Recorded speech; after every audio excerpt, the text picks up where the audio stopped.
Hello বন্ধুরা, সবাই কেমন আছো? মহুয়া ঘরকন্যায় তোমাদের সবাইকে স্বাগত।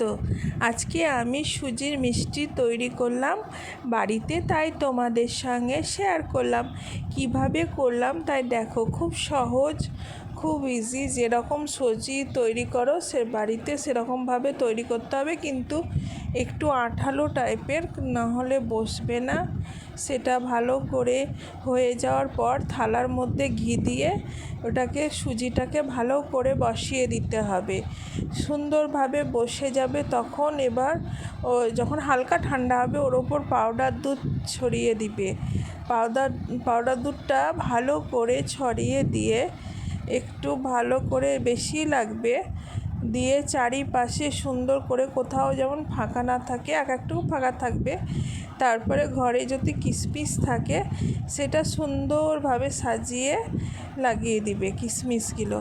দেখো কি সুন্দর লাগছে। তারপরে ওর মধ্যে বসিয়ে সুন্দর করে সেটাকে বসিয়ে দিয়ে ওটা এবার ঠান্ডা করতে দিতে হবে।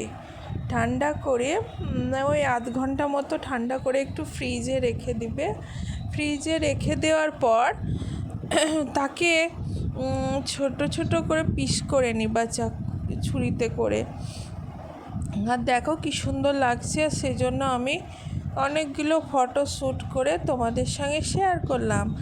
আর এবার দেখো কাটতে খুব মজা লাগছিল, কারণ খুব সফট হয়েছে আর খুব সুন্দর আর হেভি টেস্টি হয়েছিল।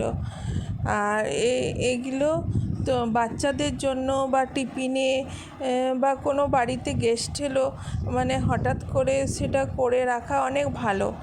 যাদের বাড়ির কাছ থেকে মিষ্টির দোকান অনেক দূরে, তারা এভাবে অনেক দিন তৈরি করে রেখে দিতে পারো ফ্রিজে। আর এটা হেভি টেস্টি, সবাই একবার করে খাবে। সত্যি, মানে আমি করেছি বলে না, সত্যি খুব সুন্দর আর খেতে হেভি টেস্টি, আর দেখতেও সুন্দর লাগছে। আর আমি তো করে করে আজকে বাচ্চাদেরকে টিফিনে দিয়েছিলাম, সবাই বন্ধু মিলে খেয়েছিল, বলছে কি হেভি টেস্ট হয়েছিল, সবাই খুব চেটে পুটে খেয়েছে, বলছিল খুব ভালো হয়েছে। আমার খুব খুশি লাগলো, কারণ আমি ফার্স্টবার ট্রাই করলাম, কিন্তু বেশ ভালো হয়েছে বলছে, সবাই খেয়েছে, আমি অনেক খুশি হয়েছি। আর তোমরাও সবাই করে খাবে বাড়িতে, অনেক সুন্দর টেস্টি।